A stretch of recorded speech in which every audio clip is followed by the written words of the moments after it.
What up, YouTube? This is Daniel Rucker with True Table After Hours Edition. Welcome to the table. I decided that, I'm going to take advantage of the times that I am up at this hour on a consistent basis. I usually am up at this hour. For those who are wondering, it's about 3:45 in the morning, but my mind don't always shut off. And so I just decided, let me go ahead and put this content out. Let me go ahead and talk about this topic that I wanted to discuss. But before I get started, if you feel so moved to do so, go ahead and hit that like button. Go ahead and subscribe. I appreciate it. Smash the like button. It does wonders for the YouTube algorithm. Now, what I'm going to talk about, it needs to be said, but before I get cooking, I'm gonna give a disclaimer. Ladies, sometimes the things on this channel, see, what makes me different is that I really want to see you win. My fellas, I want to see you win as well. The content that I put out on this channel, I want to see everyone win. But this particular topic is gonna be geared towards the ladies, and I want to see you win. So put your feelings to the side, open up your ears, and hear me. Don't feel me. Because what makes me different from what I believe the rest of the content creators in this space is that I'm going to give you things that are not always going to be popular, that are not always going to make you feel good, but what I believe it'll do is that it'll give you the tools as well as the information and the mindset to go into a situation and actually start to recreate your life, actually start to have situations work in your favor. Because a lot of times I don't believe women truly understand how different we see things and how different you see things. So that's my disclaimer. I'm gonna get in this kitchen. I'm gonna get cooking, because what needs to be said next is necessary. Ladies, I'm gonna tell you why I believe most of you will never ever qualify for a quality man. I'm gonna tell you why. Are you ready? Are you ready? All right. Why I believe this and why I can stand on this point so boldly and why I can say what I'm saying is 1, experience, 2, observation, and 3, my constant pursuit in the knowledge that is the mindset of most women. Most women think that they can live their life in a manner that is mismanaged, that is unstructured, that is undisciplined, and that they're somehow some way gonna luck themselves into a situation that now they're being pursued by a man of value, a man of stature, a man of means, a man of prestige. I'm here to tell you, ladies, this is false. I've said it before in my videos. I'm going to say it again. There is no way to hack the system. There are certain things in life, ladies, certain things in life that require us to just do it the right way, to just do it through the process that it was naturally created to be done. I'll give you an example. Having a child, having a baby, and I'm using it as an example, so don't get lost. Bear with me. Hopefully the example makes sense. Having a child the natural way, meaning a man and a woman, they hook up, have sex, and they create a child. That process is a natural, organic process. We both, as men, have the tools inside of us to, fertilize the egg. You women have the tools for you to, take the seed, it germinate, grows, and then the baby comes out. Why this is important is that sometimes, because we live in a society that we live in, people think that you can put in fillers, that you can in your life take components out and now make choices and handle things in a way that it may not always be organic, it may not be the right way of going about it. Now I'm saying a lot, but I'm trying to draw my point.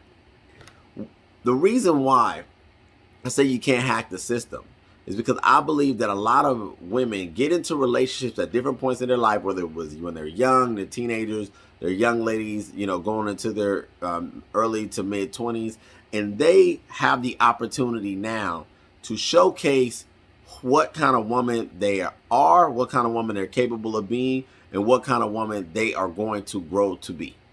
What does that mean? That means, ladies, that you guys are always on audition. You are always in a position to where you're being looked at, tested, and previewed by a man. Now, just because you're with this particular man, that doesn't mean that that's necessarily going to be the man you end up with. However, the trick is that you are supposed to treat every man that you choose to be with, because in most cases, the man petitions to be with you. If you accept his offer as a woman and a woman of integrity, then you treat that man like the man that's like he's not going nowhere. You treat him like he is the man of your dreams. And so you guys don't get confused. Why am I saying this? I'm saying this because I believe a lot of times what happens is that women are out here dating casually, and then they get into situationships, or they get into desperation, or a holiday is coming up, or their birthday is coming up, or something significant is coming up. And so this dude that's been consistent and steady that they like just a little bit more than the other dudes that they're talking to, they end up, jumping into a relationship with him, having no intention on actually putting forth her best self. The reason why this is important, ladies, is because if you're going to get in a relationship with a man, regardless of if that man is high value, low value, mid value, that's not the principle. The principle behind it is that you are supposed to conduct yourself as the future you want to see and the future you want to experience. So if you have an idealistic view of the type of man that you envision being with, the man that you have with you should be getting that treatment. Because, ladies, what I'm going to share with you on this broadcast is something that most men are probably not going to tell you. What you choose to give into the atmosphere and the universe as far as treatment to one man is key in making sure that you can continue to grow and experience the best men and the best men have to offer. Now, without sounding all mystic and weird and voodoo-ish and all that stuff, why do I believe this? Well, I believe it because I'm gonna try again, tie it together. I was talking to my mother earlier today about this, and we was watching a movie, and I had noticed that the movie was something about this guy and his wife got cancer. I think it's on Netflix, like something called Sweet Girl. The movie was trash in my opinion, but if you want to go check it out, go ahead. But anyway, one part of the movie that caught my attention was that this guy was dedicated to his wife, loved his wife. Wife caught cancer, her eyebrows shaved off, bald head, she in a wheelchair, he pushing her through the wheelchair. And there were scenes in the movie where this man was dancing and singing and bouncing and pretty much showing her the love because he valued his wife so much. And so I look over it and I was like, it's so interesting how the imagery that is our media will always showcase a man's loyalty to his woman, and no matter what condition she's in. She could be handicapped, she could be obese, she could be pregnant, it doesn't matter. A man's media presence is always going to be geared towards loving her no matter what state she's in. However, that is not the same on you guys' end as far as woman's expression to men.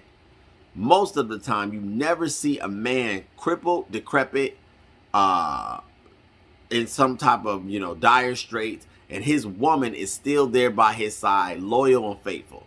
And she's a woman that, is beautiful and has the aesthetics and the things that a man would want. One of the stories that crosses my mind, I know some Disney crap, but how Quasimodo loved Esmeralda, and Quasimodo was a better dude for Esmeralda as far as what I believe he would have done as loyalty, so on and so forth, protection and all those things. But he didn't fit the bill. He didn't look the part. She went with the pretty boy. And that's usually what happens. Now, Disney didn't tell what I would consider to be the real version of that story because, quite frankly, Esmeralda don't deserve a knight, a prince, or whatever the heck, because she didn't treat the man that was Quasimodo with respect. And that's why I'm doing this broadcast. That's why I'm talking about this now, ladies. A lot of times what I believe that keeps you women from experiencing the men you claim you want in your life is that at some point, if not multiple points, you had a guy who may not have been the sexiest or the most charismatic. He may not have been the most handsome. He may not have been all of the things that you checked off on your list.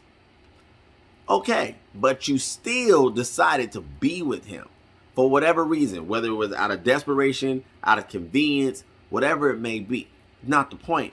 But when you decided to be with him, you had already made up in your mind that you were not going to be the best woman you could be for him. And see, therein lies the problem. That is why I believe that a lot of women are now currently in their state to where they're in their late 20s, early 30s, mid 30s, early 40s, and you look at their life and you survey their life, that they had gave somebody a chance, but they gave him a partial chance. See, they weren't treating that man with the utmost respect and doing their absolute best as if the man that they had was the man of their dreams. And that's where you're wrong, ladies.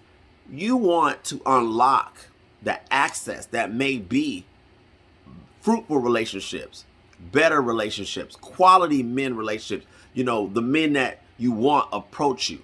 The one consistent trait that all of these women that do catch the high value man, that do catch the man that women really want to be with, the one trait these women all have in common. Are you ready? Because this is G14 freaking classified.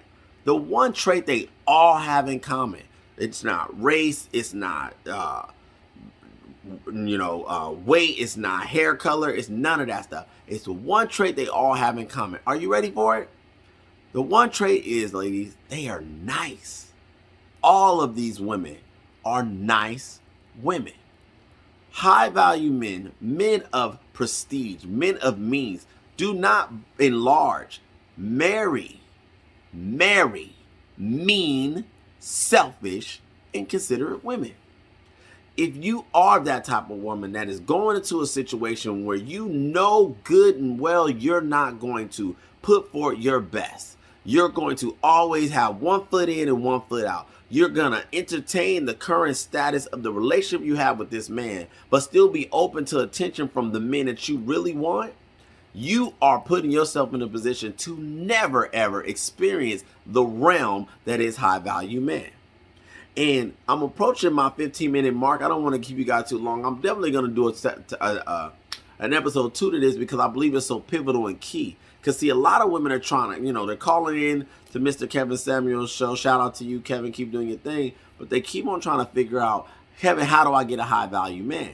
And the one thing I haven't heard him say, and the one thing I haven't heard anybody say, and what I believe to be true, is that it goes back to you. It goes back to how did you treat the men in your life that you did have? How do you show up in a relationship? Are you a supportive woman? Are you a caring woman? Are you a compliant woman? Are you a considerate woman? If you were none of these things, then you, by your nature, by your lack of willingness to even grow and develop into the necessary character that is the woman these men want, you put yourself out of the market. Because the one thing about high value men is it is an instinctive thought process that they have. There's a vetting that they do. It's almost like a code of sorts. These women that they marry are the same types of women, in a sense that they know that woman is going to be able to perform in this arena, in this, society of sorts, because she has been preparing for it before he showed up. And that's, again, what I wanted to talk about, and give you guys something to chew on, something to think about. A lot of you women have had opportunities to date men that may not have been the cutest, the most handsome, the tallest, the most athletic, the most poised, but you mistreated that man. And you may not have cheated on him, you may not have cursed him, but what you did not do is you did not give him your absolute best when it came to your emotions, your focus, your energy. You held back. And that's why you won't ever have a high value man. Because the way you treat the lower tier men, if you don't treat that man with respect, you don't deserve a high value man. You're not equipped to be in a position to be recruited, hired, and protected for a lifetime by these men. Yes, I said it, and I'm going to stand on it. So thank you guys for hanging out with me on my after hours. I'm approaching my 15-minute mark. Like I said, I'm going to do an episode 2 to this because I really want to pull it apart and give you guys something to think about, something to chew on. This is real. If you think that you're going to mistreat the men that you've had opportunities to be with, you know, time after time, relationship after relationship, and then you're just going to all of a sudden land in a position to where a high value man is going to want to actually take you seriously and recruit you, I'm here to tell you you're fooling yourself. You may catch the attention of these men. They may sleep with you. They may even go out on a date with you, but they will never, ever make you their wife. This is Daniel Rucker with True Table After Hours Edition. Thank you guys for hanging out with me. And until next time.